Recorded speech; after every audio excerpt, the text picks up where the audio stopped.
Radio Karoual, le journal, présentation Yannick Somé. Bonsoir et bienvenue à cette édition du soir. Arrêté conjoint d'ici mars 2025 sur la coiffure des apprenants en 2025, l'application a commencé ce 1er avril 2025. Constat avec les responsables de l'enseignement et des élèves dans ce journal. Service minimum pour le Sénégal, champion en titre de la Coupe d'Afrique des Nations U17, 1-0 cet après-midi face à la Gambie. C'était le sommaire de cette édition qu'on développe dans un instant.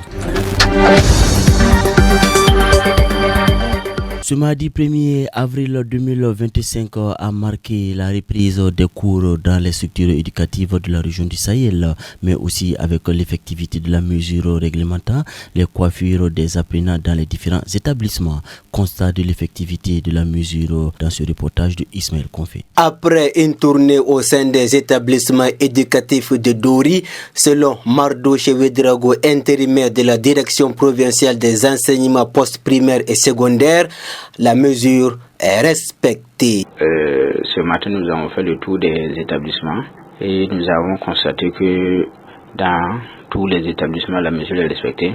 Voilà, en plus que les activités pédagogiques se mènent, nous avons pu constater effectivement l'effectivité des dispositifs ou des dispositions prises par les établissements pour le respect de l'arrêté concernant les coiffures dans les salles de classe dans les établissements. Au sein du lycée provincial de Dori, après la lecture commentée de l'arrêté avant le départ des élèves en congé, la récréation est finie pour les apprenants qui n'étaient pas conformes à l'arrêté en cette reprise des classes. Djibril Kiemtore, proviseur du lycée provincial de Dori et intérimaire du lycée scientifique de Dori. L'équipe de la vie scolaire a profité à faire le point et tous ceux qui ne respectaient pas ce protocole, on les a sagement demandé de rejoindre le domicile, se conformer avant de revenir. Dans l'optique de suivre l'application de la mesure, Salifou Porgo, directeur régional en charge de l'éducation, indique que les dispositions sont prises.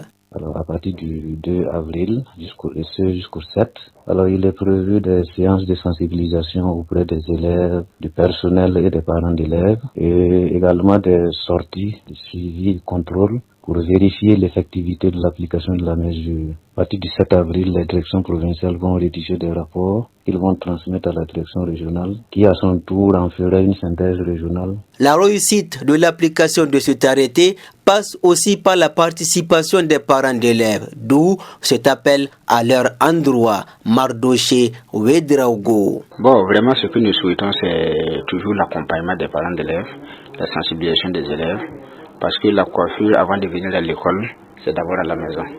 Voilà, donc si à la maison les parents on est regardant, à l'école aussi, vraiment ça va beaucoup aider les acteurs de l'éducation, voilà, qui ont en charge les enfants, les élèves de la province. Avec les expulsions qui ont été faites aujourd'hui, on peut dire que la récréation est terminée. Mais les autorités éducatives disent continuer la sensibilisation afin de convaincre tous les acteurs du système éducatif sur les bénéfices du respect de cet arrêté portant réglementation des coiffures au sein des établissements publics et privés du Burkina Faso, en particulier ceux de la province du Sénou. Toujours à Dori, dans un communiqué du 28 mars 2025, le Conseil supérieur de la communication enjoint Canal Plus burkinabé d'occulter l'émission dénommée Qui va épouser mon fils, qui est diffusée depuis le 18 janvier 2025. Ainsi, sa diffusion est interdite sur toute l'étendue du territoire national. Les téléspectateurs doriens ont donné leur avis sur cette interdiction. Le reportage de Mamoudou Diallo. L'émission Qui va épouser mon fils est fondée sur le principe du jeu de séduction, mettant en scène un groupe de jeunes filles cherchant à conquérir le cœur d'un jeune homme et obtenir l'attention de sa mère. Flora Lombo, élève de première C au lycée scientifique régional, salue cette décision du CSE d'interdire la diffusion de cette émission. Je suis pour la suspension de cette émission. Donc, tout premièrement, pourquoi tout le temps ce sont des femmes qui devraient aller là-bas, se battre, se mettre en avant pour des hommes? C'est pas valorisant, vraiment. Donc, on devrait vraiment arrêter même de faire ce genre genre d'émission, même dans les autres pays d'Afrique. Selon Ahmed Solgo, cette émission pourrait à la longue empêcher les hommes à trouver leur femme idéale. De mon point de vue, la suppression de cette émission, c'est une bonne chose. Franchement, ça dévalorise l'honneur de la femme. Et puis ça empêche aussi les hommes de se trouver des femmes idéales. Genre comme ça, si la femme vient se présenter, elle vient avec les bons caractères, alors que sa vraie personnalité reste cachée. Donc, l'homme va épouser en pensant que c'est une bonne femme, alors qu'en réalité, vraiment, ça ne va pas. Pour Aïcha Zida, l'émission a une mauvaise connotation éducative pour la société. La suspension, on peut dire que c'est encouragé parce que avec les émissions, ça influence négativement les filles ou disons la population parce que quand on regarde les émissions, on a l'impression qu'on veut faire ce qu'on voit dans les émissions. Les hommes qu'on envoie pour faire l'émission, peut-être qu'ils vont profiter des filles et les laisser. Et ça peut causer des effets secondaires sur les filles. Tout comme Bachelo, qui veut épouser mon fils, est suspendu pour son contenu qui est en déphasage avec les valeurs culturelles burkinabées et celles africaines, peut-on lire dans le communiqué. Dori, toujours à l'heure de la fête, retour sur la célébration du Ramadan en famille après un mois de carême. Et c'est dans ce reportage de Amadouli. Échange de repas de vœux, demande de pardon entre les membres de la famille et les voisins ont été le socle de cette journée. Aliouma Diallo n'a pas dérogé à la règle. En fait, nous avons eu à inviter les voisins et puis tout autour, ceux qui sont à côté. On a bien fêté. On souhaite toujours que la paix revienne dans notre chef Faso. Pour Abdul Aziz Diallo, l'essentiel, ce sont les actes spirituels et religieux. Le lundi matin, on est arrivé à enlever d'abord le jaka, 34 boîtes, non? Voilà, 34 boîtes de zakat. Donc on a pu le faire et après ça c'était la prière de El Yadou. En tout cas la fête se passe très bien chez nous. Pour Amidou Tamboura, l'important c'est de fêter avec sa famille. Alors vraiment, on a fêté très bien, on est content, on est fêté en famille avec madame, les enfants, le soir. Madame va sortir pour un point calme, on va aller s'asseoir, voilà. Cette fête a été commémorée différemment certes, mais tous les fidèles ont formulé les vœux d'un retour de la paix au Burkina Faso et dans l'espace AES dans leurs prières.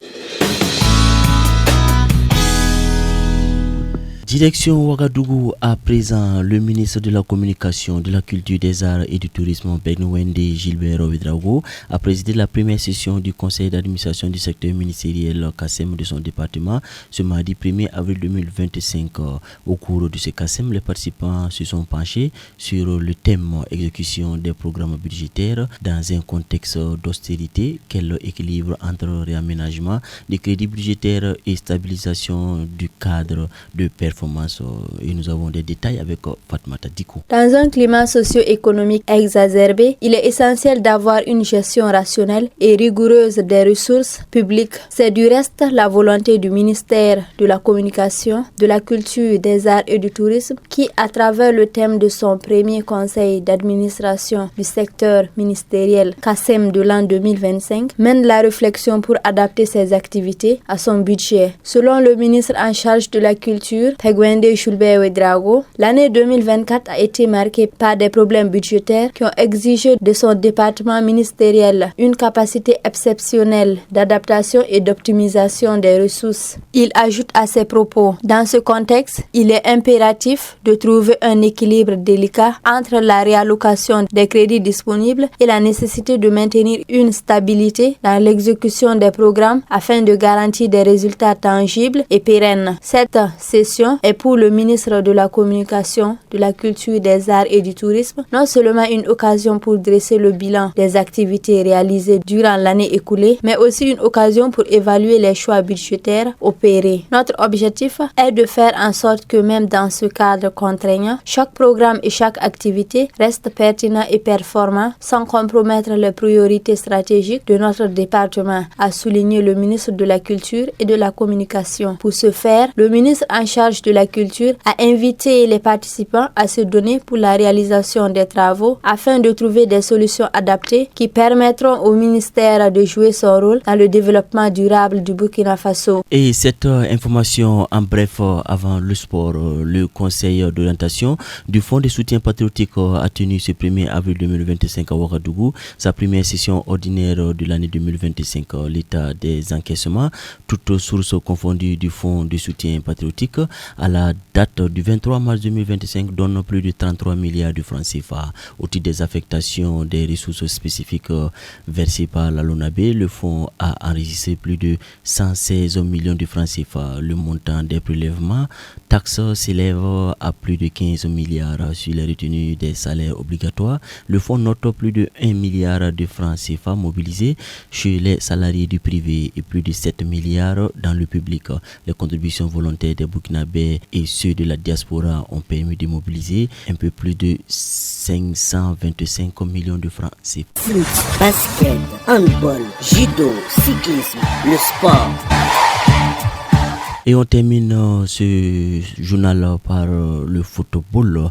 La Coupe d'Afrique des Nations U17 continue son déroulé avec sa 3e journée ce mardi. 4 matchs en tout sont au programme. Les équipes des groupes C et D font leur entrée dans la compétition. Le Sénégal se rassure d'entrée de jeu. Détail avec Amadouli. Très attendu, le champion en titre, le Sénégal, n'a pas raté son entrée en lice face à la Gambie en se rassurant dans les tout premiers instants du match grâce à un but de saut à la 7e minute de jeu.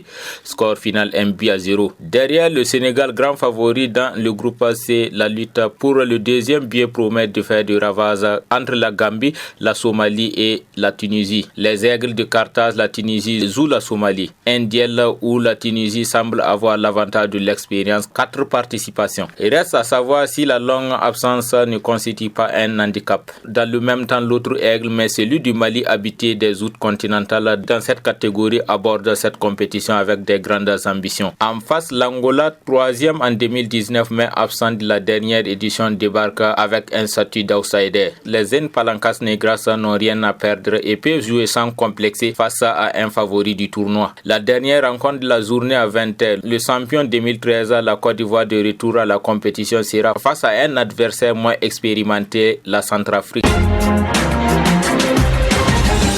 Radio Karoual, le journal, présentation Yannick Somé. Point final pour cette édition du soir, pilotée techniquement par Relwende Nikema. Retenons avec William Sinclair, la maturité, c'est aussi savoir se souvenir des bienfaits d'une personne même après l'avoir quittée. Bonne méditation et merci de nous choisir pour vous informer à chaque instant.